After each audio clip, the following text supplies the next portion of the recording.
Ayun, magandang araw po sa inyo lahat. Kumusta po kayo? So nakikita niyo naman sa ating title na we will be doing something different. Actually, ginawa na natin to before, no? Pero usually kasi ako, no, alam niyo naman na what I am doing as a content, no, ay perfume reviews, no? Pero ngayon, no, gusto ko pong mag-share sa inyo ng latest acquisitions ko. I have 5 here for you. And meron pa po akong hinihintay na dalawa pang frags, no? Siguro i-spoil ko na sa inyo. This is from Mern, no? Actually, akala ko dati Mavrin or MVRN, no? Kasi matagal na po sila sa game, no? Matagal na po sila sa selling in the local community, no? Pero yeah, very sad news, no? With the excitement comes the very sad news din, no, na ang Mern, no, they will be closing soon, no? And really sad, no, kasi isa po sila sa naabutan ko nung bumalik ako sa frag game. 2020, no, nung sila po ay na-introduce sa community, 2020, 2021, mga ganyang times, no? And if you have seen yung announcement, yung official announcement or yung ginawang video ni Ma'am Claire kagabi, no, sa Instagram account niya, she said, no, na officially they'll be closing the brand, no, dahil she will be focusing sa kanyang studies.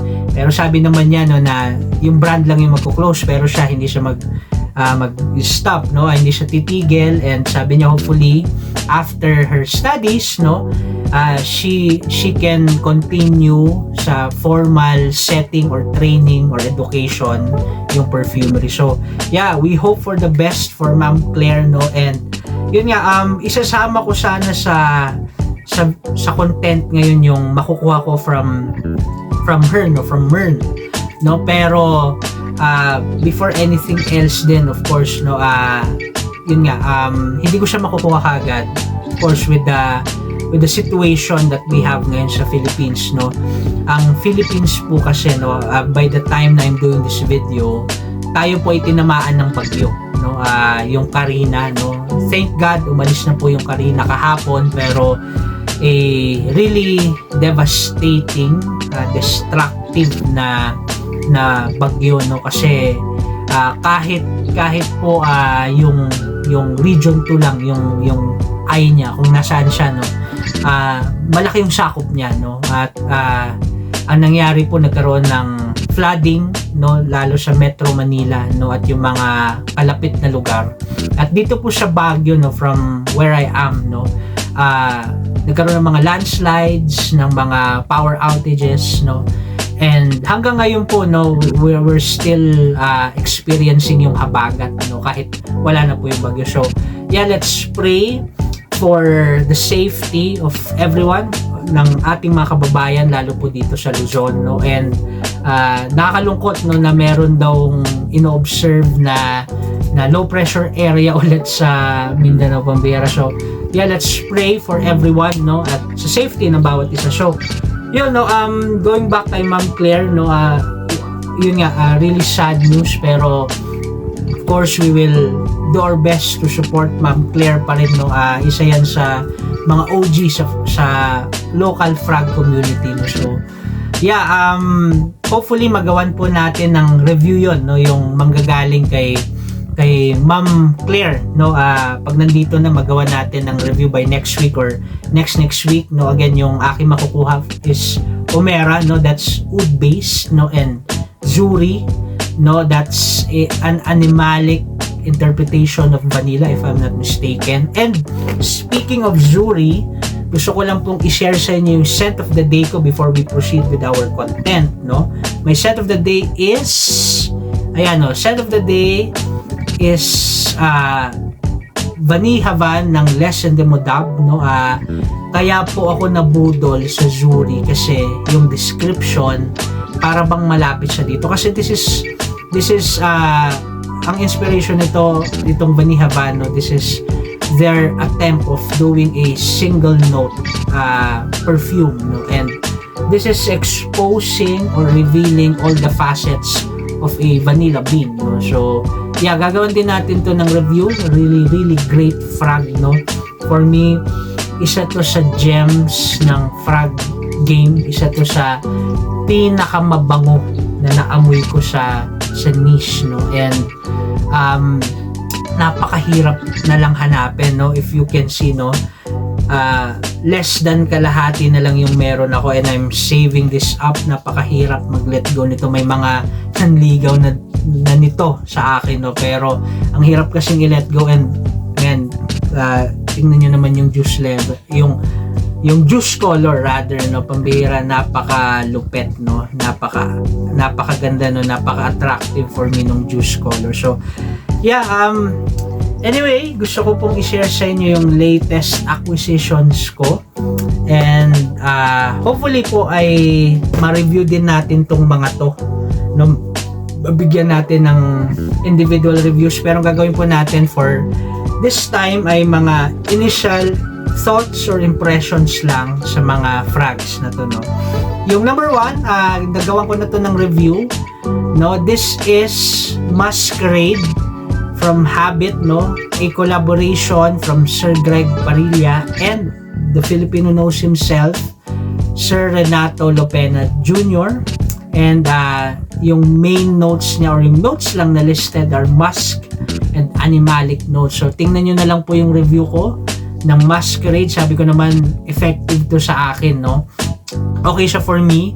And ilalagay na lang natin sa description box, no, yung link papunta sa ating review nito. So number 1, Masquerade by Habit, no? And speaking of the Filipino nose, no, Sir Renato Lopena, yung isa ko pang nakuha, no, recently is, yun, no, this is called Cosa Nostra ng Ren Atelier. That's the brand of Sir Renato Lopena. That's his own local niche brand. So Cosa Nostra, no, an amazing frag, no? Actually, recently lang ni-review to ni Pops Greg Parilla, no?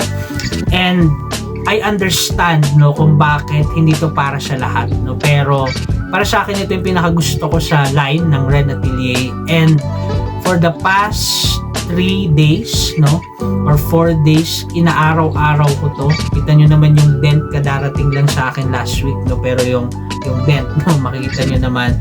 Cosa Nostra is using gunpowder, no, along with tobacco, and may booze note siya, eh. So may vetiver din ata siya. So anyway, yung isang curious note niya dito is gunpowder, pulbura, no? That's the accord. And nag-review na ako dati ng isang frag na may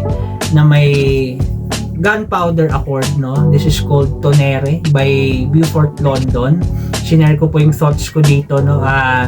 Ilalagay na lang din natin yung link below, no? Pero ayun, this uses also gunpowder. Siguro mas complex lang ang Tonere, no? Pero definitely this is right up my alley, no? Napakaganda niya.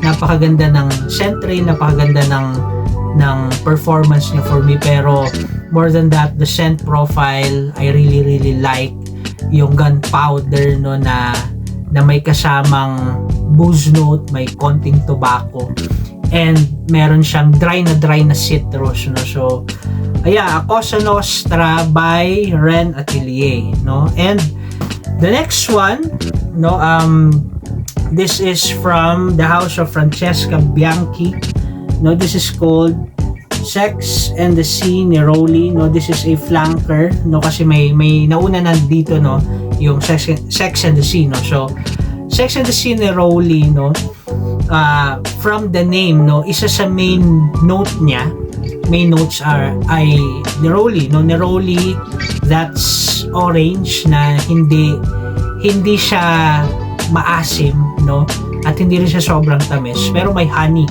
no, parang ganun, no? Ganun yung neroli. And this is also tropical, may coconut, no? And of course, yung use para po sa mga nakatry na ng Francesca Bianchi, isa ang house na to sa may pinakamagandang use ng Amber Accord, kasi bawat house po kasi no, iba-iba yung use nila ng amber. That's why it's an accord, no, and that's a fantasy na note, no. So anyway, this frag, no, for me, para to sa summer mostly. If I would use this mostly sa summer, no. And aside from neroli, aside from the amber, aside from the coconut, of course, alam naman natin si Francesca Bianchi, no, may animalic, may animalic use. I believe yung animalic note dito is civet, no. I really love this one, no. Yung favorite ko from the house, no, is called Byzantine Amber, no. Napakahirap hanapin, and the dark side, no, and would you look at that juice color, isa sa weakness ko to, no, even this one, no. So yeah, the dark side, no, rather the dark night, may black night kasi, pero yun, the dark side, no, isa to sa pinaka gusto ko, honey, violets, amber. Pero yun, no, this frag right here, this is for summer para sa akin, no, pero this is really complex. Maraming reviews, no, na for them repulsive to, pero not for me, no.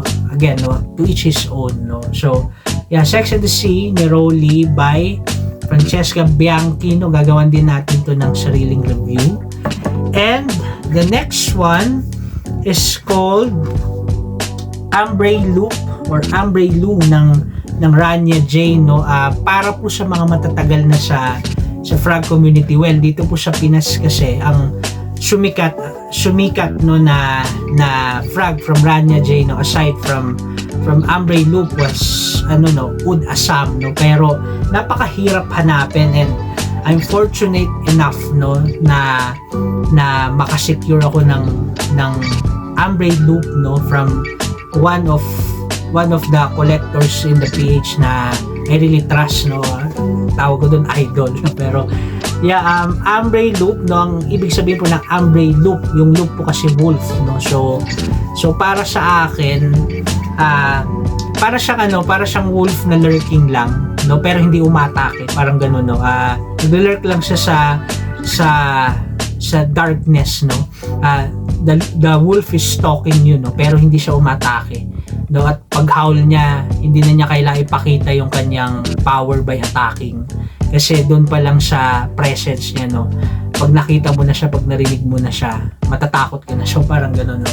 And again, no, weakness ko, juice color, pambihira, no. Yung juice color, napakalupit, no.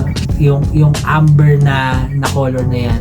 So anyway, speaking of, this is amber forward, no. This is Rania J's interpretation of amber, and may oud to, may yung opening niya nung pinaamoy ko to kay Kevin, no. Shout out, sent out. Pinaamoy ko to kay Kevin, sabi niya para daw amoy ng ng bulok na saging. Yun yung description niya, no. And I understand, most probably because of the spices yan, eh. So yeah, this is Rania J's Ambre Loop, no. This is also a gem, no. Para siyang shinare ko sa ilan sa friends ko. If I would describe this, para siyang older brother, more complex DNA ng Sundowner ng Tower. Meron po akong Sundowner before, pero binenta ko na siya. So yeah, I really love this one, Ambre Loop ng Rania J. And the last but not the least, no, ito po ay kakukuha ko lang last week din, no. This is called Silver Oud from the House of Amouage, no. Nakuha ko po ito kay Kevin Opulencia. Again, shout out, sent out, no. This is a pre-order, no. Pambira, napakabango. Not for all, definitely. Alam naman po natin ang House ng Amouage, no.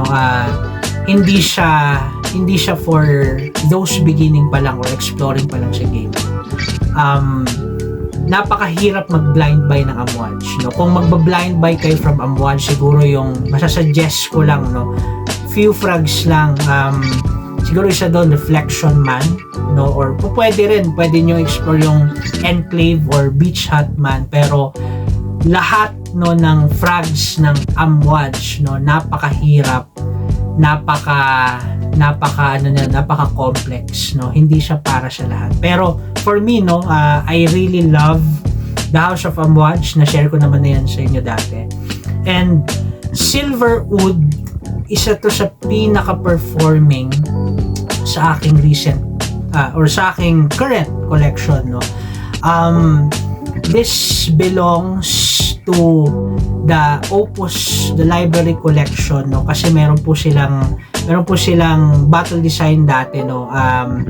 Pero this is their rebattling, no, ng Silverwood, no. Magka-series po sila ng favorite ko from Amwaj, no. This is Royal Tobacco, no. So as you can see, no, parang pinagpalit lang yung kulay, pero yeah, ganun yung color scheme, no. Actually, Wood Symphony and Reckless Leather and Rose Incense, ganito din po yung kulay. So anyway, Silverwood, no, isa to sa pinaka-complex sa house, no. Hindi siya para sa mga nagsisimula, again, hindi siya para sa lahat, no. May isa to sa mga frags na may pinipilian lang na collector or enthusiast, no, kasi this one is smoky, burning, animalic, fecal wood, no. Really smoky. I believe may effect siya ng birch tar. Yung birch tar kasi halimbawa, no, dito po sa isa ulit, no, from Beaufort, London, yung pinakita ko kanina sa Tonere. This is called Iron Duke, no, ng Beaufort, London. Mahilig silang gumamit ng birch tar. Birch tar, para siyang amoy ng abo, para siyang amoy ng kahoy na abo na, no. So it's not for all, no. This one is really fecal, no. Of course, that tames down naman, no, after some time, no. Nagiging oud na lang siya, and meron siyang note ng if I'm not mistaken, amber rome, no. So yun kasi ano yun that's resinous, no. Resinous siya, so may vanilla, may oud, no, may ganun siyang combination.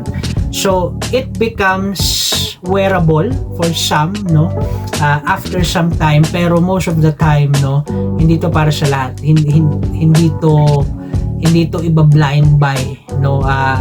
Isa to, no, I mean, para sa akin okay siya, pero hindi to blind buy for me kasi months ago na amoy ko na to, no, and I love this one, no. Pero sa una, iniisip ko, I'm trying to understand its complexity, no. So yeah, Silverwood ng Amwaj, no, and soon po gagawa din ako siguro ng video ko, siguro top 5 po sa Amwaj. May hinihintay lang ako from the house ulit, no. Siguro darating siya next month, no. May dalawa pa akong hinihintay from the house, no, and yung isa kong hinihintay, no, ayokong i-reveal sa inyo muna, no. That's a secret, pero gagawa natin yun ng kakaibang content, no. Hindi nyo pa po nakitang ginawa ko before. So anyway, Silverwood from my favorite house sa ngayon. So yun lang, guys, yun yung recent acquisitions ko. And sabi ko po na hopefully by next week ay magawan din natin ng review yung parating from Mern, no, yung Jury and Jocumera. So ayun lang po, if you find this content helpful, interesting, please do consider liking, sharing, and subscribing. And guys, no, let us pray for our country, let us pray for our kababayans. Ingat po kayong lahat. Maraming salamat po.